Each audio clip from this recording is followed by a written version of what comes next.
ತತ್ವವನ್ನು ಪಡೆದುಕೊಳ್ಳಿಕ್ಕೆ ಅವಕಾಶವೇ ಇಲ್ಲ.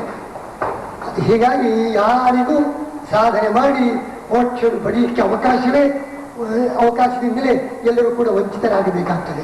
ಆದ್ದರಿಂದ ಭಗವಂತ ಎಲ್ಲ ಜೀವರು ಅವರಿಗೆ ಯಾವ ಥರದ ಒಂದು ಪಕ್ಷಪಾತ ಇಲ್ಲ.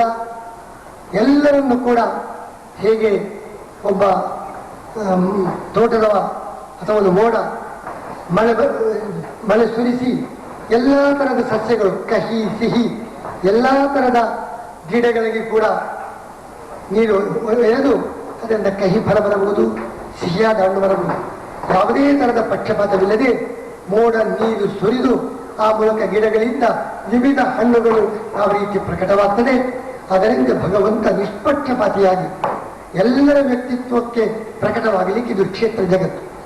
ಇಲ್ಲಿ ಅವರವರ ವ್ಯಕ್ತಿತ್ವ ಪ್ರಕಟವಾಗಲಿ ಎಂಬುದಾಗಿ ಯಾವುದೇ ಥರದ ಪಕ್ಷಪಾತವಿಲ್ಲದೆ ಎಲ್ಲ ಜೀವರಿಗೆ ಅವರ ಶಕ್ತಿಯ ಅಭಿವ್ಯಕ್ತಿಗೆ ಅವಕಾಶ ಕಲ್ಪಿಸಿಕೊಡ್ತಾರೆ. ಕೊಟ್ಟಿದ್ದರಿಂದಲೇ ಅಂಥ ಕೆಟ್ಟ ಜೀವರು, ಸಾಮಾನ್ಯ ಜೀವರು, ಉತ್ತಮ ಜೀವರ ಸಂಘರ್ಷದಿಂದಲೇ ಈ ಜಗತ್ತಿನ ಬೆಳವಣಿಗೆ, ಸಜ್ಜನರ ಪೂರ್ಣ ಅಭಿವ್ಯಕ್ತಿ ಇದಕ್ಕೆಲ್ಲದಕ್ಕೂ ಕೂಡ ಅವಕಾಶವಾಗ್ತದೆ. ಆದ್ದರಿಂದ ಈ ಜೀವ ವೈವಿಧ್ಯ ಪ್ರಕಟವಾಗಲಿಕ್ಕೆ ಬಂದರೆ ಮಾತ್ರ ಸಜ್ಜನರ ಸಾಧನೆ ಪರಿಪೂರ್ಣವಾಗಲಿಕ್ಕೆ ಅವಕಾಶವಾಗ್ತದೆ. ಇಲ್ಲಿಯೂ ಕೂಡ ಭಗವಂತನ ದೊಡ್ಡ ದೂರದೃಷ್ಟಿಯನ್ನು ಅರ್ಥ ಮಾಡಿಕೊಳ್ಳಬೇಕು. ಇದೆಲ್ಲ ಮೋಸ ಸ್ವಾಮಿಗಳೇ. ನೀವು ಸಜ್ಜನ ನಿಮಗೆ ಆನಂದ ಆಗ್ಬೇಕಾಗ ನೀವು ಕೂಡ ಸಜ್ಜನೆ, ನೀವು ಯಾಕೆ ಕೆಟ್ಟವರು ತಿಳ್ಕೊಳ್ತಾ ಇದ್ದೀರಿ? ನೀವು ಸಜ್ಜನೆ, ನಮ್ಮ ವ್ಯಕ್ತಿತ್ವ ಪ್ರಕಟವಾಗಲಿ ಇದ್ರೆ ನಾವು ಪ್ರಯತ್ನ ಮಾಡೋದು ಅಲ್ಲ. ನಾವು ಕೆಟ್ಟವರು ಅಂತ ಮೊದಲೇ ತೀರ್ಮಾನ ಮಾಡಿ ಆಗಿದೆ. ನಮಗೆ ಅಂದಂತ ಸಮಸ್ತು ತೀರ್ಮಾನ ಮಾಡಿ ಆಗಿದೆ. ಮಾಡಿ ನಮ್ಮನ್ನು ಎಳ್ಕೊಂಡು ಬಂದು ನಾವು ಫೇಲ್ ಆಗುವುದು ತೀರ್ಮಾನ. ನಿಮ್ದು ಮಾರ್ಕ್ ನೀವು ಫಸ್ಟ್ ಬರಬೇಕು. ಅದಕ್ಕೆ ನಮ್ಮನ್ನು ಈ ಕೆಲಸ ಮಾಡೋದ? ನಿಮ್ದು ವಿಭಾಗನೇ ಬೇರೆ ಇರಬೇಕು, ನಮ್ದು ವಿಭಾಗನೇ ಬೇರೆ ಇರಬೇಕು. ಈಗ ನೀವೊಂದು ಹೇಳಿದ್ರಿ ಅದು ಹೋಗಿ ವ್ಯಕ್ತಿತ್ವನೇ ಹಾಳಾಗುತ್ತೆ ಅಂತ. ನಮ್ದು ವಿದ್ವಾಂಸರು ಬಂದಿದ್ದಾರೆ, ಈಗ ನಮ್ಮೊಟ್ಟಿಗೆ ಸೇರಿದ್ದಾರೆ. ಅವರು ಹೇಳಿದ್ರು, ಅವರು ಒಂದು ಮಾತು ಹೇಳಿದ್ರು, ಈ ಹಾಲು ಮೊಸರಾಗುತ್ತೆ. ಹಾಲು ಹಾಳಾದ್ದಲ್ಲ, ಹಾಲು ಮೊಸರಾಯಿತು. ಹಾಲು ಹೋಗ್ಲಿ ಮೊಸರಾಯ್ತಲ್ಲ, ಕೆಲವರಿಗೆ ಹಾಲು ಆಗುವುದಿಲ್ಲ, ಕೆಲವರಿಗೆ ಮೊಸರಾಗುತ್ತೆ. ಹಾಲು ಹೋಗಿ ಮೊಸರಾದ ಹಾಗೆ ಪಾಪಿ ಜೀವ ಪರಿವರ್ತನೆ ಆಗಲಿ ಅಂದ್ರೆ ಬೇರೆ ಪರಿವರ್ತನೆ ಆಗಿ ಒಳ್ಳೆ ಜೀವ ಯಾಕೆ ಆಗಬಾರ್ದು? ಹಾಲು ಪರಿವರ್ತನೆಯಾಗಿ ಅದು ಮೊಸರಾದಾಗ ಹಾಗೆಲ್ಲ ಹಾಲು ಹೋಗಿ ಮೊಸರಾದ ಹಾಗೆ ಈ ಪಾಪಿ ಜೀವ ಹೋಗಿ ಒಳ್ಳೆ ಜೀವ ಆಗುವುದಲ್ಲ. ಸುಮ್ಮನೆ ನಮ್ಮನ್ನು ಪಾಪಿಗಳು ಅಂತ ಯಾಕೆ ಪ್ರತ್ಯೇಕ ವಿಮುಖರಣೆ ಮಾಡ್ತೀರಿ? ಅದು ನಿಮ್ಮ ವ್ಯಕ್ತಿತ್ವ, ನೀವು ಬೆಳೆ, ನಮ್ದು ಪಕ್ಷವಾದ ಇಲ್ಲ. ಆದ್ರೆ ನೀವು ಮೇಲಕ್ಕೆ ಬರಬೇಕು ಅಂತ ನಮ್ಮನ್ನು ಕೆಳಗೆ ತುಳಿಯುವುದು, ಪಾಪಿಗಳನ್ನು ತುಳಿಯುವುದು, ಇದು ಯಾವ ನ್ಯಾಯ? ನಮ್ಗೆ ಯಾಕೆ ಸರಿ ಹೋಗುದಿಲ್ಲ? ಸ್ವಲ್ಪ ನಿಮ್ಮ ದೇವರು ಸರಿ ಮಾಡಿದ್ರೆ ಚೆನ್ನಾಗಿರ್ತೀವಿ. ಸ್ವಲ್ಪ ತಮ್ಮಲ್ಲಿ ಕೇಳಿಕೆ, ಹಾಲನ್ನು ಮೊಸರು ಮಾಡಿದಂತೆ ಸ್ವಲ್ಪ ಮದ್ಯವನ್ನು ತಂದು ಕೊಡ್ತೇನೆ, ಅದನ್ನು ಕೂಡ ಮೊಸರಾಗಿ ನಮಗೆಲ್ಲ ಮೊಸರೇ ಆಗುವುದು. ಯಾವುದನ್ನು ಮೊಸರು ಮಾಡಲಿಕ್ಕೆ ಸಾಧ್ಯ ಉಂಟೋ ಅದಕ್ಕೆ ಬೇಕಾದ ವ್ಯಕ್ತಿತ್ವ ಇದ್ದರೆ ಮಾತ್ರ ಅದು ಮೊಸರಾಗುವುದು ಹೊರತು ಎಲ್ಲವನ್ನು ಕೂಡ ಮೊಸರು ಮಾಡಲಿಕ್ಕೆ ಸಾಧ್ಯವಿಲ್ಲ. ಮತ್ತೆ ನೀವೆಲ್ಲ ಅಷ್ಟು ನಿರಾಶರಾಗುವುದು ಬೇಡ. ಈಗ ನೀವು ನಾಸ್ತಿಕರಾಗಿರಬಹುದು. ಮಾವಿನ ಹಣ್ಣು ಪ್ರಾರಂಭದಲ್ಲಿ ಸ್ವಲ್ಪ ಹುಳಿಯೇ ಇರ್ತದೆ, ಆಮೇಲೆ ಅದು ಸಿಹಿಯಾಗುವಂತೆ ನೀವೀಗ ನಾಸ್ತಿಕರಾದರೂ ಮತ್ತೆ ಸಿಹಿಯಾಗಿ ಆಗ್ತೀರಿ. ಮಾವಿನ ಹಣ್ಣಿನ ಸಿಹಿ ಅದನ್ನು ಅನುಭವಿಸಲಿಕ್ಕೆ ಬರ್ತದೆ. ಅದರಿಂದ ಸಜ್ಜನರ ವ್ಯಕ್ತಿತ್ವ ಪ್ರಕಟವಾಗಲಿಕ್ಕೆ ಜೀವನದಲ್ಲಿ ಸಂಘರ್ಷವಿದೆ. ಅದಕ್ಕಾಗಿ ಎಲ್ಲ ಥರದ ವ್ಯಕ್ತಿಗಳನ್ನು ಭಗವಂತ ಜಗತ್ತಿಗೆ ಕಳಿಸಿಕೊಟ್ಟು ಅವರ ಈ ಥರದ ಈ ಸಂಘರ್ಷದಿಂದ, ಈ ಥರದ ವ್ಯವಹಾರಗಳಿಂದ ನಿಜವಾದ ಸಜ್ಜನರು ಯಾರಿದ್ದಾರೆ ಅದು ನಾವು ನೀವು, ಅದರ ಬಗ್ಗೆ ನಾವು ವೈಯಕ್ತಿಕ ಚರ್ಚೆ ಬೇಡ. ಅಂತೂ ಸಮಾಜದಲ್ಲಿ ಉತ್ತಮ ಶಕ್ತಿ ಪ್ರಕಟವಾಗಬೇಕಾಗಿದ್ದರೆ ಸಾತ್ವಿಕ ಶಕ್ತಿ ಬೆಳಗಬೇಕು. ಅದಕ್ಕಾಗಿ ಎಲ್ಲ ಶಕ್ತಿಗಳ ಸಂಘರ್ಷ ಅಗತ್ಯ. ಅದಕ್ಕಾಗಿ ಭಗವಂತ ನಿಷ್ಪಕ್ಷಪಾತವಾಗಿ ಎಲ್ಲ ಜೀವನನ್ನು ಕೂಡ ಜಗತ್ತಿಗೆ ಧರಿಸಿದ್ದಾನೆ. ಈ ಜಗತ್ತಿನಲ್ಲಿ ಸಾತ್ವಿಕ ಶಕ್ತಿ ಪ್ರಕಟವಾಗಲಿಕ್ಕೆ ಬೇಕಾದ ವ್ಯವಸ್ಥೆಯನ್ನು ಭಗವಂತ ನಡೆಸಿದ್ದಾನೆ. ಈ ಮಳೆ ಸುರಿಸಿದ ಹಾಗೆ ಅದು ಸಿಹಿ ಆದರೆ ಸಿಹಿ, ಕಹಿ ಆದರೆ ಕಹಿ ಹಣ್ಣು ಹೀಗೆ ಇರುತ್ತೆ. ನಮ್ದೊಂದು ರಾಜಾಂಗಣ ಪಾರ್ಪತ್ಯ ಅಂತಿದೆ ಉಡುಪಿಯಲ್ಲಿ. ರಾಜಾಂಗಣ ಪಾರ್ಪತ್ಯ ಅಂದ್ರೆ ಪಾರ್ಪತ್ಯಗಾರಲ್ಲ, ಇಲ್ಲಿ ಸಾರು ಇಟ್ಕೊಂಡು ಬಂದ, ಇಲ್ಲಿ ಹೋಗ್ತಾನೆ ಅಂದ್ರೆ ಕೇಳೋದು, ನೀನು ಇಲ್ಲಿ ಹೋಗ್ತೀಯಾ? ಹೌದು, ಹೋಗು ಇಲ್ಲಿ ಹೋಗು ಅಂತ ಹೇಳೋದಲ್ಲ. ಅವನು ಇನ್ನೊಬ್ಬ ಸಾಂಬಾರು ಬಂದ, ಈಚೆ ಕಡೆ ಹೋಗ್ತಾ ಇದ್ದಾನೆ, ಈಚೆ ಕಡೆ ಹೋಗ್ತೀಯಾ? ಹೋಗು. ನನ್ನ ಪಾರ್ಪತ್ಯ ಏನು ಅಂದ್ರೆ ಯಾರ್ಯಾರು ಎಲ್ಲೆಲ್ಲಿ ಹೋಗ್ತಾರೆ, ನೀನು ಅಲ್ಲಿ ಹೋಗು, ನೀನು ಇಲ್ಲಿ ಹೋಗು. ನನ್ನ ಪಾರ್ಪತ್ಯ ನಮ್ಮ ದೇವರದ್ದು ಇಷ್ಟ ಆಯ್ತಲ್ವಾ? ನೀನ್ ಕೆಟ್ಟವನ ಕೆಟ್ಟವನಾಗಿ ಇರು, ನೀನು ಒಳ್ಳೆಯವನಾಗಿ ಇರು, ನಾನು ಮಳೆ ಹಾಗೆ ಅಂತಂದ್ರೆ ಅವ್ರು ದೇವರು ಆಗ್ತಾನ. ಇದು ಎಂತ ಅನ್ಯಾಯ ಇದು. ಪರಮಾತ್ಮ ಎಲ್ಲರಲ್ಲಿಯೂ ಕೂಡ ಏನು ಬೇರೆ ಬೇರೆ ವ್ಯಕ್ತಿತ್ವ ಉಂಟೋ ಆ ವ್ಯಕ್ತಿತ್ವ ಪ್ರಕಟವಾಗಬೇಕಾಗಿದ್ದರೂ ಕೂಡ ನಿಮ್ಮಲ್ಲಿ ಆ ವ್ಯಕ್ತಿತ್ವ ಇರಬಹುದು. ಇದ್ದರೂ ಕೂಡ ನಿಮಗದ ಅನುಭವಕ್ಕೆ ಬರ್ತದ, ತೋರ್ತದ. ಅಲ್ಲಿ ರಾಜಾಂಗಣ ಪಾರಪತ್ಯಕ್ಕೂ ಭಗವಂತನ ಪಾರಪತ್ಯಕ್ಕೂ ಬಹಳ ವ್ಯತ್ಯಾಸ ಇದೆ. ಅಲ್ಲಿ ಅವನು ಮಾಡುವ ಕೆಲಸ ಏನಿಲ್ಲ. ಅವನು ಹೋಗ್ತಾ ಇದ್ದಾನೆ ತನ್ನಷ್ಟಕ್ಕೆ ಹೊಳೆ ನೀರಿಗೆ ದೊಣ್ಣೆರಾಯನ ಅಪ್ಪಣೆಯನ್ನು ಅವನು ಹೋಗ್ತಾ ಇರ್ತಾನೆ. ಇವನ ಮಾತಿಗೆ ಇಲ್ಲ. ಇಲ್ಲಿ ಹಾಗೆಲ್ಲ. ಯಾವುದೇ ನಿಮ್ಮ ಆನಂದಮಯ ವ್ಯಕ್ತಿತ್ವ ಅದು ಪ್ರಕಟವಾಗಬೇಕಾಗಿದ್ರೆ ಭಗವಂತನ ಶಕ್ತಿ ಬೇಕು. ಆನಂದಮಯ ವ್ಯಕ್ತಿತ್ವ ನಿಮ್ಮಲ್ಲಿ ಇರಬಹುದು, ಇದ್ದರೂ ಅದರಾದಿಯಾದ ಮುಚ್ಚಳಕ್ಕೆ ಒಳಪಟ್ಟಿದೆ. ಅದನ್ನು ದೇವರು ಮಾಡಿದ್ದಲ್ಲ. ಎಷ್ಟು ಕಾಲದಿಂದ ಜೀವ ಇದ್ದಾನೋ ಅಷ್ಟು ಕಾಲದಿಂದ ಅವನನ್ನು ಆವರಿಸಿದ ಈ ಬಂಧನವೂ ಇದೆ. ಅದು ಅನಾದಿ, ದೇವರನ್ನು ನಿರ್ಮಿಸಿದ್ದಲ್ಲ. ಇಂಥ ಅನಾದಿ ಬಂಧನಕ್ಕೆ ಒಳಪಟ್ಟ ಜೀವ ಆ ಬಂಧನದಿಂದ ಬಿಡುಗಡೆ ಪಡೆಯಬೇಕಾಗಿದ್ದರೆ ನಮ್ಮಲ್ಲಿ ವ್ಯಕ್ತಿತ್ವ ಉಂಟು. ವ್ಯಕ್ತಿತ್ವ ನಮ್ಮಲ್ಲಿ ಇದ್ದರೂ ಕೂಡ ನಾನು ಅನೇಕ ಉದಾಹರಣೆ ಕೊಟ್ಟಿದ್ದೇನೆ. ಒಂದು ಮಗುವಿನ ಕೈಯಲ್ಲಿ ಮೂಸಂಬಿ ಹಣ್ಣು ಕೊಡೋಣ. ಮಗುವಿಗೆ ಭಾರಿ ಖುಷಿ ಹಣ್ಣು ಸಿಕ್ಕಿತು ಅಂತ. ಹಣ್ಣು ಮೂಸಂಬಿ ಹಣ್ಣು ಮಗುವಿಗೆ ಸಿಕ್ಕಿದೆ. ಆದರೆ ತಿನ್ಲಿಕ್ಕೆ ಆಗ್ತದ? ಹಣ್ಣು ಮಗುವಿನ ಕೈಯಲ್ಲೇ ಉಂಟು. ಮೂಸಂಬಿ ಹಣ್ಣು ತಿನ್ಲಿಕ್ಕೆ ಆಗೋದಿಲ್ಲ.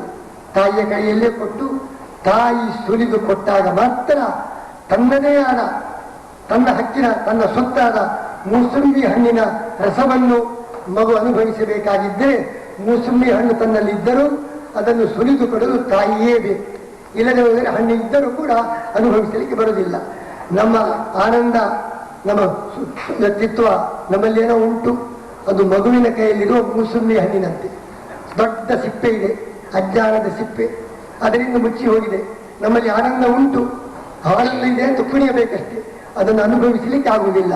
ಮಗುವಿನ ಸ್ಥಿತಿ. ಅದಕ್ಕಾಗಿ ತಾಯಿ ಸಿಪ್ಪೆ ತೆಗೆದು ಆ ಹಣ್ಣನ್ನು ಮಗುವಿಗೆ ಕೊಟ್ಟಂತೆ ಭಗವಂತ ಅಜ್ಞಾನದ ಸಿಪ್ಪೆ ಸುಲಿದು ನಮಗೆ ನಮ್ಮದೇ ಆನಂದ ಆದ ಆನಂದವನ್ನು ಬಾಯಿಗೆ ಹಾಕಿದರೆ ಮಾತ್ರ ನಾವು ಆನಂದ ಅನುಭವಿಸಬಲ್ಲೆವು. ಹಾಗಾಗಿ ಭಗವಂತನ ಪಾರ್ಪತ್ಯ ರಾಜಾಂಗಣದ ಪಾರ್ಪತ್ಯವಲ್ಲ, ತಾಯಿಯ ಒಂದು ಆರೈಕೆ, ತಾಯಿಯ ಮಗುವನ್ನು ಆರೈಕೆ ಮಾಡುವ ರೀತಿಯಲ್ಲಿ ನಮ್ಮ ಅಜ್ಞಾನದ ಸಿಪ್ಪೆ ಸುರಿದು ನಮ್ಮ ಆನಂದವನ್ನು ನಾವು ಅನುಭವಿಸುವಂತೆ ಭಗವಂತ ಮಾಡ್ತಾ ಇದ್ದಾನೆ. ಅದರಿಂದ ಅವನು ನಿಷ್ಕ್ರಿಯನಾಗಿಲ್ಲ. ಸುಮ್ಮನೆ ಅವರವರ ವ್ಯಕ್ತಿತ್ವದಂತೆ ನಡೆಯಲಿ ಅಂತಿಲ್ಲ. ಅವರ ಪ್ರವೇಶ ಇಲ್ಲದೆ ಹೋದರೆ ನಮ್ಮ ವ್ಯಕ್ತಿತ್ವವನ್ನು ಕೂಡ ನಾವು ಅನುಭವಿಸಲಿಕ್ಕೆ ನಮಗೆ ಸಾಮರ್ಥ್ಯವಿಲ್ಲ. ಇಂಥ ಕರುಣೆ ಎಲ್ಲ ಅವರವರ ಯೋಗ್ಯತೆಯಂತೆ ನಡೆದರೂ ಕೂಡ ಪ್ರತಿಯೊಂದರಲ್ಲಿ ಕೂಡ ಭಗವಂತನ ಕರುಣೆ. ಏನು ಮಾಡಿದೆ ಅವನು ಸುಮ್ಮನೆ ಕುಳಿತರೆ ನಮ್ಮ ಪರಿಸ್ಥಿತಿ ಏನು? ನಿಮ್ಮ ವ್ಯಕ್ತಿತ್ವ ನಾನೇನು ಮಾಡುವುದಿಲ್ಲ ಎಂಬುದಾಗಿ ಭಗವಂತ ಕುಳಿತರೆ ನಮ್ಮ ಗತಿಯೇ. ಆದ್ದರಿಂದ ಪ್ರತಿಯೊಬ್ಬರಿಗೂ ಕೂಡ ಅವರ ಆನಂದದ ಅನುಭವಕ್ಕೆ, ಅವರ ವ್ಯಕ್ತಿತ್ವ ಅನುಭವಕ್ಕೆ ಭಗವಂತನ ಪಾತ್ರ ಏನು ಎಂಬುದನ್ನು ನಾವು ಈ ರೀತಿಯಾಗಿ ನಾವು ಅರಿತುಕೊಳ್ಳಬಹುದು. ಸಿಹಿಯಾದ ಹಣ್ಣಾದರೆ ಪರವಾಗಿಲ್ಲ, ತಾಯಿ ಸಿಪ್ಪೆ ತೆಗೆದು ಮಗುವಿನ ಬಾಯಿಗೆ ಇಡಬೇಕು. ಯಾಕೆ ಸಿಹಿಯಾದ ಹಣ್ಣದು? ತಾಯಿ ಅದರೊಳಗೆ ಕಹಿಯಾದ್ದು ಇದೆ ಅಂತಂದ್ರೆ ಸಿಪ್ಪೆ ತೆಗಿಲಿಕ್ಕೆ ಹೋಗುದಿಲ್ಲ, ಅದು ಹಾಗೇ ಇರ್ಲಿ ಅಂತ. ಈಗ ಸಿಹಿ ಹಣ್ಣು ಅಂತ ಗೊತ್ತಾದ ಮೇಲೆ ಸಿಪ್ಪೆ ತೆಗೆದು ಮಗುವಿನ ತಿನ್ನು ಅಂತ ಕೊಡ್ಬೇಕಾದ್ದು ತಾಯಿಯ ಹೃದಯ.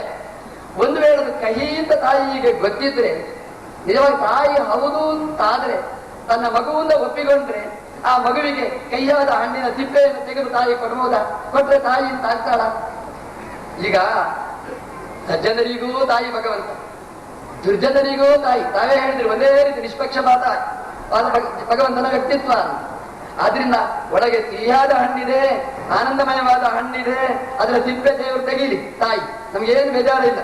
ಆ ಕಹಿಯಾದ ಹಣ್ಣುಂಟಲ್ಲ, ಸಿಪ್ಪೆ ತೆಗೆಯುವುದು ಬೇಡ, ಅದು ಹಾಗೇ ಇರ್ಲಿ, ಅದರ ಅಷ್ಟಕ್ಕೆ ಇರ್ಲಿ. ಅದು ಯಾರಿಗೂ ತೊಂದರೆ ಆಗುದಿಲ್ಲ. ಯಾಕೆ ಸಿಪ್ಪೆ ತೆಗೆದ್ರೆ ಅದರ ಕೈ ಗೊತ್ತಾಗುದು, ಸಿಪ್ಪೆ ತೆಗೆಯದೆ ಹೋದ್ರೆ ಕೈ ಗೊತ್ತಾಗುವುದಿಲ್ಲ. ಒಳಗಿನ ಕೊಳಕು ಹೊರಗೆ ಬಂದ್ರೆ ಮಾತ್ರ ಅದು ವಾಸನೆ, ಒಳಗಿದ್ರೆ ಏನು ವಾಸನೆ ಏನು ಇರುವುದಿಲ್ಲ. ಹಾಗೆ ಕೈಯಾದ ದುಃಖ ಅದು ಒಳಗೇ ಇರ್ಲಿ, ಸಿಪ್ಪೆ ತೆಗೆದ ದೇವರು ಆರಾಮವಾಗಿ ಕೂತ್ಕೊಳ್ಳಿ, ದೇವರು ಆರಾಮವಾಗಿರ್ಲಿ, ಈ ವ್ಯಕ್ತಿಯು ಆರಾಮವಾಗಿರ್ಲಿ. ಅನಾದಿ ಕಾಲದಿಂದ ಇತ್ತಲ್ವ ಈ ಬಂಧ, ಇನ್ನೊಂದು ಅನಂತ ಕಾಲ ತನಕ ಇರ್ಲಿ. ಅದು ತೆಗೆಯುವ ಕೆಲಸ ಯಾಕೆ? ಒಳ್ಳೆಯವರದ್ದು ಸಿಪ್ಪೆ ತೆಗೀಲಿ, ಕೆಟ್ಟವರದ್ದು ಹಾಗೇ ಇರ್ಲಿ. ಗಾಂಧಾರಿ ಬಳಿಗೆ ದುರ್ಯೋಧನ ಹೋದ. ತಾಯಿ ಬಹಳ ಕರುಣಾಳು. ತಾಯಿಯೇ ಗಾಂಧಾರಿಯ ಆಶೀರ್ವಚನ ಕೊಟ್ಟರೆ ತನಗೆ ಯುದ್ಧದಲ್ಲಿ ದೇಹ ಕಟ್ಟಿಟ್ಟದ್ದು ಅಂತ. ಅಷ್ಟು ಅವಳಿಗೆ ಶಕ್ತಿ ಇತ್ತು. ತಾಯಿಯ ಬಳಿ ಪ್ರಾರ್ಥನೆ ಮಾಡಿ ನನಗೆ ಯುದ್ಧದಲ್ಲಿ ಜಯ ದೊರೆಯುವಂತೆ ಆಶೀರ್ವಚನ ಮಾಡು ಅಂತ ದುರ್ಯೋಧನ ಕೇಳಿದ. ಕೊನೆಯವರೆಗೂ ಕೂಡ ಗಾಂಧಾರಿ ನಿನಗೆ ಜಯವಾಗಲಿ ಅಂತ ಆಶೀರ್ವಚನ ಕೊಡಲೇ ಇಲ್ಲ. ಯಥೋ ಧರ್ಮ ತಥೋ ಜಯ, ಎಲ್ಲಿ ಧರ್ಮ ಉಂಟೋ ಅಲ್ಲಿ ಜಯ, ನಿನಗೆ ಜಯವಾಗಲಿ ಅಂತ ಆ ತಾಯಿಯಾದರೂ ಕೂಡ ದುರ್ಯೋಧನಿಗೆ ಅಂತ ಆಶೀರ್ವಚನ ಮಾಡಲಿಲ್ಲ. ಭಗವಂತ ಎಲ್ಲರಿಗೂ ತಾಯಿ ಹೌದು, ಆದರೆ ದುರ್ಯೋಧನಂತ ಮಕ್ಕಳಿಗೆ ಅಂತ ಆಶೀರ್ವಚನ ಮಾಡಿದರೆ ಅದರ ಅನರ್ಥ ಏನಾಗಿತ್ತು? ಎಲ್ಲ ಧೈರ್ಯ. ತಾಯಿ ಇದ್ದಾರೆ ಭಗವಂತ, ನಾವೇನು ಮಾಡಿದರೂ ಕೂಡ ನಮ್ಮ ಕಹಿ ಅನುಭವ ಬಾರದಂತೆ ಅವರು ಮಾಡ್ತಾರೆ ಅಂತ ಇದ್ದರೆ ಜನರಿಗೆ ಒಳ್ಳೆ ಅನ್ಯಾಯ ಮಾಡಲಿಕ್ಕೆ ಒಳ್ಳೆ ಅವಕಾಶ. ಏನು ಕೆಟ್ಟ ಕೆಲಸ ಮಾಡಿದರೂ ಅದರ ದುಃಖ ಅನುಭವ ಮಾಡದಂತೆ ನಮಗೆ ದೇವರು ತಾಯಿಯಂತೆ ಅನುಗ್ರಹಿಸ್ತಾರೆ ಅಂತ ಧೈರ್ಯ ಬಂದರೆ ಈಗಲೇ ಇಷ್ಟೆಲ್ಲ ಅನರ್ಥ ಆಗ್ತಾ ಇದೆ. ನರಕಾದಿ ಅನರ್ಥ ಉಂಟು, ಭಾರಿ ದುರಂತ ಇದೆ ಅಂತ. ಅದೆಲ್ಲ ದೇವರು ಏನು ತಪ್ಪು ಮಾಡಿದರೂ ಶಿಕ್ಷೆ ಕೊಡುವುದಿಲ್ಲ ಅಂತ ಗ್ಯಾರಂಟಿ ಆದರೆ ಮತ್ತೆ ಈ ಜಗತ್ತಿನಲ್ಲಿ ನಮಗೆ ಬದುಕಲಿಕ್ಕೆ ಸಾಧ್ಯವಿಲ್ಲ. ಆದ್ದರಿಂದ ಅಂಥ ಸ್ಥಿತಿ, ಅಂಥ ಕರುಣೆ ನಾವು ದೇವರಿಂದ ಖಂಡಿತ ಬಯಸಬಾರದು. ಅಪರಾಧ ಮಾಡಿದ್ದಕ್ಕೆ, ಅನ್ಯಾಯಕ್ಕೆ ತಕ್ಕ ಶಿಕ್ಷೆ ಭಗವಂತ ನೀಡಿಯೇ ನೀಡುತ್ತಾನೆ. ಅದರಿಂದ ಕರುಣೆ, ಅದು ಕರುಣೆ ಅದಿದ್ದರೆ ಮಾತ್ರ ಜಗತ್ತು ಬದುಕಿದೆ. ಅನ್ಯಾಯ ಮಾಡಿದವರಿಗೆ ಶಿಕ್ಷೆ ಕೊಟ್ಟಾಗ ಮಾತ್ರ ಜಗತ್ತು ಉಳಿಯಲಿಕ್ಕೆ, ಬದುಕಲಿಕ್ಕೆ ಸಾಧ್ಯ. ಇಡೀ ಜಗತ್ತಿನ ಕಲ್ಯಾಣದ ದೃಷ್ಟಿಯಿಂದ ಅಂತಹ ನಿಷ್ಠುರವಾದ ಕಾರ್ಯ ಅದನ್ನು ಭಗವಂತ ಮಾಡಬೇಕಾಗ್ತದೆ ಎಂಬುದಾಗಿ ನಾವು ಭಗವಂತನ ಕಾರ್ಯದ ಹಿನ್ನೆಲೆ, ಉದ್ದೇಶ ಇದನ್ನೆಲ್ಲ ಅರ್ಥ ಮಾಡಿಕೊಳ್ಳೋಣ. ಅದು ತಾತ್ಕಾಲಿಕವಾದ ಜಯ ಪರಾಜಯಗಳು. ಅನಂತ ಮತ್ತು ಹಾಗಲ್ಲ, ದೀರ್ಘಕಾಲಿಕವಾದ ಎಂದೆಂದೂ ಮತ್ತೆ ಮೇಲೆ ಬರಲಿಕ್ಕೆ ಸಾಧ್ಯ ಇಲ್ಲದೆ ಇರತಕ್ಕಂತಹ ದುರಂತ, ಅದನ್ನು ಎಣಿಸಿದಾಗ ದುಃಖ ಆಗ್ತದೆ. ಆ ಅನಂತ ಮಸ್ಸು, ಇಂತಹ ಘೋರವಾದ ಅನಂತ ಮಸ್ಸನ್ನು ಗಾಂಧಾರಿಯೂ ನಿರೀಕ್ಷೆ ಮಾಡಿರ್ಲಿಕ್ಕಿಲ್ಲ. ಸದ್ಯದಲ್ಲಿ ಪರಾಜಯ ಅಂತ ಅಷ್ಟೇ ನಿರೀಕ್ಷೆ ಮಾಡಿರ್ಬೋದು. ಆ ದೇವರು ಎಂತ ಒಂದು ರೀತಿಯಲ್ಲಿ ನಿಷ್ಕರುಣಿ ಅಂತ ಹೇಳಿದ್ರು ತಪ್ಪಾತ. ಪ್ರಾಯಶಃ ದೇವರಿಗೆ ಏನು ಅಂತಂದ್ರೆ, ಈ ಸಜ್ಜನರು ದೇವರಿಗೆ ಇಷ್ಟ, ದುರ್ಜನರು ದೇವರಿಗೆ ಇಷ್ಟ ಅಲ್ಲ. ಯಾಕೆ ಅಂತಂದ್ರೆ ದುರ್ಜನರು ಈ ತಾಯಿಗೆ ಒಬ್ಬ ಮಗು ಇಷ್ಟ ಆಗ್ತಾನೆ. ಯಾಕೆ ಇಷ್ಟ ಆಗ್ತಾನೆ? ಯಾವತ್ತೂ ತಾಯಿ ತಂದೆಯನ್ನು ಹೊಗಳ್ತಲೇ ಇರ್ತಾನೆ. ಆ ಅಪ್ಪ ಅಮ್ಮನಿಗೆ ಭಾರಿ ಖುಷಿ ಮಗು. ಯಾಕಂದ್ರೆ ಯಾವತ್ತೂ ಅಪ್ಪ ಅಮ್ಮನನ್ನು ಹೊಗಳ್ತಲೇ ಇರ್ತಾನೆ. ಇನ್ನೊಂದು ಮಗು ಇದೆ, ತಾಯಿಯನ್ನು ತಂದೆಯನ್ನು ಬೈತಲೇ ಇರ್ತದೆ. ಆ ಮಗು ಅಂದ್ರೆ ಎಲರ್ಜಿ. ಯಾಕಂದ್ರೆ ಬೈಯುವುದರಿಂದ. ನಮ್ಮ ದೇವರಿಗೆ ಹಾಗಾಗುತ್ತಾ ಅಂತ ನನಗೆ ಸಂಶಯ. ಯಾಕಂದ್ರೆ ಈ ಸಜ್ಜನರು ಯಾವತ್ತೂ ಗಾಳಿ ಹಾಕ್ತಲೇ ಇರ್ತಾರೆ ದೇವರಿಗೆ. ನೀನು ಚಂದ್ರ, ಇಂದ್ರ, ಉಪೇಂದ್ರ ಅಂತ ಸ್ತೋತ್ರ ಮಾಡ್ತಲೇ ಇರ್ತಾರೆ. ಹಾಗಾಗಿ ಸಜ್ಜನರು ಅಂದ್ರೆ ದೇವರಿಗೆ ಭಾರಿ ಇಷ್ಟ. ಯಾಕೆಂದ್ರೆ ಇದು ಸ್ವಾರ್ಥ. ಈ ಕೆಲವರಿಗೆ ಹೊಗಳಿಸಿಕೊಳ್ಬೇಕು ಅಂತಿರ್ತಾರೆ. ಆ ಹೊಗಳಿಸಿಕೊಳ್ಳುವವರಿಗೆ ಯಾರು ಹೊಗಳ್ತಾರೆ ಭಾರೀ ಒಳ್ಳೆಯವರು, ಯಾರು ಬೈತಾರೆ ಅವರು ಕೆಟ್ಟವರು. ಹಾಗೆ ಒಳ್ಳೆಯವರು ಕೆಟ್ಟವರು ತೀರ್ಮಾನ ಮಾಡುದು ಹೇಗೆ ಅಂತಂದ್ರೆ ಸ್ತೋತ್ರದಿಂದ. ನೀವು ದೇವರು ಮೆಚ್ಚಿಕೊಂಡು, ಅಬ್ಬಾ ಸಜ್ಜನರು ಅಂದ್ರೆ ಭಾರಿ ಇಷ್ಟ, ಇವನನ್ನು ಅವರು ಹೋಗಲದು, ಅವನನ್ನು ಇವರು ಹೋಗಲು, ಅವರಿಬ್ಬರಿಗೆ ಅನ್ಯೋನ್ಯ ಆಶ್ರಯ. ಆ ಧ್ವನಿ, ಆ ರೂಪ ಅವರವರಿಗೆ ಸಹಜವಾಗಿರ್ತಕ್ಕಂಥದ್ದು. ಈ ದುರ್ಜನರು ಆಗ ನೇರ ಹೇಳೋರು, ತಪ್ಪಿದ್ರೆ ತಪ್ಪು ಅಂತ ಹೇಳೋರು. ಹಾಗಾಗಿ ನೋಡಿ, ನೀನು ಅನ್ಯಾಯ ಮಾಡಿದ್ದಿ, ನೀನು ಅಯೋಗ್ಯ, ನೀನು ಅನಂತ ಮಸ್ತಿಗೆ ಅಂತ. ಯಾಕೋ ನೀನು ಹಿಡಿಸುವುದಿಲ್ಲ. ಇದು ಸ್ವಲ್ಪ ಸರಿ ಮಾಡುದು ಬಹಳ ಕಷ್ಟದ ವ್ಯವಸ್ಥೆ. ಯಾಕಂದ್ರೆ ಸ್ತೋತ್ರ ಅದು ಕೇಳಿ ಕೇಳಿ ಕೇಳಿ ಅಭ್ಯಾಸ ಆಗಿ ಪ್ರಾಯಶಃ ಇನ್ನು ಬದಲಾವಣೆ ಆಗ್ಲಿಕ್ಕೆ ಸಾಧ್ಯ ಇಲ್ಲ. ಅನಾದಿಕಾದ ದೇವರಿಗೆ ಸ್ತೋತ್ರ ಕೇಳಿ ಕೇಳಿ ಕೇಳಿ ಅಭ್ಯಾಸ ಆಗಿ ಅದನ್ನು ಪರಿವರ್ತನೆ ಮಾಡಲಿಕ್ಕೆ ಸಾಧ್ಯ ಉಂಟಾ? ದೇವರನ್ನು ಸ್ವಲ್ಪ ಪರಿವರ್ತನೆ ಮಾಡಿದ್ರೆ ಏನಾದ್ರೂ ಲೋಕದಲ್ಲಿ ಸುಭಿಕ್ಷೆ ಸಮೃದ್ಧಿ ಆಗ್ಬೋದೋ ಏನು. ಈಗ ನೀವು ದೇವರನ್ನು ನಿಮ್ಮ ಅನುತಗಳಿಂದ ಅಲಿತಾ ಇದ್ದೀರಿ. ನಿಮಗೆ ಹೊಗಳಿಕೆಯಲ್ಲಿ ಸ್ವಲ್ಪ ಹಾಗೆ ಆಗ್ತದೆ ಏನೋ. ಆದರೆ ಪರಮಾತ್ಮನಿಗೆ ಈ ಹೊಗಳಿಕೆಯಿಂದ, ತೆಗಳಿಕೆಯಿಂದ ಏನು ಪರಿಣಾಮ ಇಲ್ಲ. ಅವನ ಗುಣಕ್ಕೆ, ಅವನ ಮಹತ್ವಕ್ಕೆ ಏನು ಭಂಗ ಇಲ್ಲ. ಪ್ರಕೃತಿಯನ್ನು ಮೀರಿ ನಿಂತದ ನಿಮ್ಮ ಪ್ರಶಂಸೆ, ನಿಂದೆ, ಇದರಿಂದ ಅವನ ಮೇಲೆ ಏನು ಪರಿಣಾಮ ಇಲ್ಲ. ಈ ಪ್ರಶ್ನೆ ಹಿಂದಕ್ಕೂ ಕೂಡ ಮಾಡಿದ್ದಾರೆ. ಭಗವಂತನನ್ನು ಅವರು ಹೊಗಳಿದಾಗ ಅವರ ಮೇಲೆ ಭಾರಿ ಅನುಗ್ರಹ ಮಾಡ್ತಾನೆ. ಯಾರು ಬೈತಾರೋ ಅವರ ಮೇಲೆ ಶಿಕ್ಷೆ ನೀಡ್ತಾನೆ.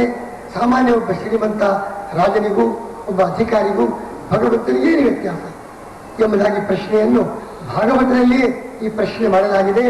ಆದರೆ ಭಗವಂತ ಅವರ ಭಕ್ತರು ಹೊಗಳಿರಬಹುದು.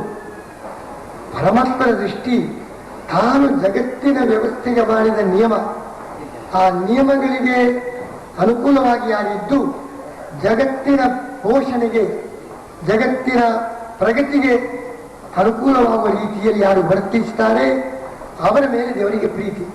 ಭಗವಂತನನ್ನು ಹೊಗಳ್ತಾರೆ, ತೆಗಳ್ತಾರೆ ಅಂತಲ್ಲ. ಸಾತ್ವಿಕ ಶಕ್ತಿ, ಅದರಿಂದ ಜಗತ್ತಿನ ಬೆಳವಣಿಗೆ. ತಾಮಸ ಶಕ್ತಿಯಿಂದ ಜಗತ್ತಿಗೆ ಹಾನಿ. ಭಗವಂತರು ಮಾಡಿದ ನಿಯಮಗಳು, ಸಮಾಜದ ಲೋಕ ವ್ಯವಸ್ಥೆಗಾಗಿ ಏನು ನಿಯಮಗಳನ್ನು ಮಾಡ್ತಾರೆ, ಆ ನಿಯಮವನ್ನೆಲ್ಲ ಮುರಿದು ಸ್ವಚ್ಛಂದ ಜೀವನ ನಡೆಸುವ ತಮೋಗುಣದ ವ್ಯಕ್ತಿಗಳು ಭಗವಂತನನ್ನು ದ್ವೇಷ ಮಾಡ್ತಾರೆ. ತನ್ನನ್ನು ದ್ವೇಷ ಮಾಡಿದ ದೇವರಿಗೆ ಸಿಟ್ಟಲ್ಲ, ತಾನು ಮಾಡಿದ ನಿಯಮವನ್ನು ಮುರಿದು ವಿಶ್ವದ ಹಂತಕನಾಗಿದ್ದಾನೆ ಎಂಬುದಕ್ಕೋಸ್ಕರ ಅವನ ಮೇಲೆ ಭಗವಂತ ಕ್ರಮ ಕೈಗೊಳ್ತಾರೆ. ದೇವತೆಗಳು ತಮ್ಮನ್ನು ಹೊಗಳ್ತಾರೆ ಅಂತ, ತನ್ನ ನಿಯಮಕ್ಕೆ ಸರಿಯಾಗಿ ನಡೆದು ಜಗತ್ತಿನ ಪೋಷಣೆಗೆ, ಪ್ರಗತಿಗೆ ಇವರು ತಮ್ಮ ಕಾಂಟ್ರಿಬ್ಯೂಷನ್, ತಮ್ಮ ಕಾಣಿಕೆ ಸಲ್ಲಿಸ್ತಾ ಇದ್ದಾರೆ ಎಂಬುದಕ್ಕೋಸ್ಕರ ಭಗವಂತ ಅವರಿಗೆ ಬೆಂಬಲ ನೀಡ್ತಾ ಇದ್ದಾನೆ. ಇಲ್ಲಿ ತನ್ನನ್ನು ಹೊಗಳಿದರು ತೆಗಳಿದರು ಇದಲ್ಲ, ತನ್ನ ಕಾನೂನು ನಿಯಮಗಳಿಗೆ ಸರಿಯಾಗಿ, ಒಬ್ಬ ರಾಷ್ಟ್ರದ ಕಾನೂನಿಗೆ ಸರಿಯಾಗಿದ್ದಾಗ ಅವನ ಮೇಲೆ ಹೇಗೆ ರಾಜರಾಗಲಿ ಅಥವಾ ಪ್ರಧಾನಮಂತ್ರಿಗಳಾಗಲಿ ಹೇಗೆ ಅವರನ್ನು ಮರ್ಯಾದೆ ನೀಡ್ತಾರೆ, ಅದರಂತೆ ತನ್ನ ಜಗತ್ತಿನ ಕಾನೂನು ಅದರಂತೆ ನಡೆದ ಒಳ್ಳೆಯ ಪ್ರಜೆ ಎಂಬ ದೃಷ್ಟಿಯಿಂದ ಭಕ್ತರ ಮೇಲೆ ಭಗವಂತ ಕರುಣ ತೋರಿಸ್ತಾರೆ ಹೊರತು ತನ್ನನ್ನು ಹೊಗಳಿದ ತೆಗಳಿದ ಎಂಬುದಿಲ್ಲಿ ಪ್ರಶ್ನೆಯಲ್ಲ. ಸಾತ್ವಿಕನಾಗಿ ಸದ್ಯಕ್ಕಂತೂ ಪ್ರಶ್ನೆಗಳಿಗೆಲ್ಲ ಉತ್ತರ ಕೊಟ್ಟಿದ್ದೀರಿ. ನಾನು ಹಿಂದಿನಿಂದ ಇರ್ತೇನೆ, ನನಗೆ ಮುಂಬಾಗಿ ತುಂಬಾ ಜನ ಇಲ್ಲಿದ್ದಾರೆ, ಅವರೆಲ್ಲ ಬರಲಿಕ್ಕೆ ನೀವು ಅವಕಾಶ ಕೊಟ್ರೆ ಪ್ರಾಯಶಃ ನಿಮ್ಮಂತಹ ಮಹಾಪ್ರಚಂಡ ಮೇಧಾವಿಯನ್ನು ಪರಿವರ್ತನೆ ಆದ ಮೇಲೆ ಅವರೆಲ್ಲ ಪರಿವರ್ತನೆಗೊಂಡಿದ್ದಾರೆ. ಅವರು ಯಾರು ಪ್ರಶ್ನೆಗೆ ಬರುವುದಿಲ್ಲ ಅಂತ ಅವರಿಗೆ ಧೈರ್ಯವಾಗಿದೆ.